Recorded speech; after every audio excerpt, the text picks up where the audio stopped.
ఈ ప్రపంచంలో చెడ్డ పనులు చేసి చెడిపోయిన వారి కంటే చెప్పుడు మాటలు విని వారి యొక్క జీవితాల్ని నాశనం చేసుకున్న వారే ఎక్కువైపోయారు. భార్యాభర్తల మధ్య మనస్పర్ధలు, అత్త కోడళ్ల మధ్య మనస్పర్ధలు, బంధువులు ఇరుగు పొరుగు వారి మధ్య మనస్పర్ధలు వస్తున్నాయంటే దానికి ఏకైక కారణం చెప్పుడు మాటలు వినడమే.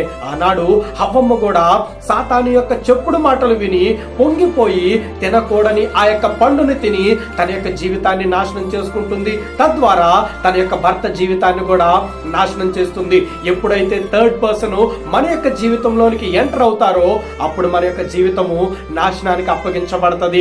ఒకవేళ ఈ రోజు నీవు కూడా అనేకమైన చెప్పుడు మాటలకు లోబడిపోయి నీ జీవితాన్ని, నీ కుటుంబ జీవితాన్ని నాశనం చేసుకుంటున్నావా? అయితే నేడే దేవుని దగ్గరికి రా.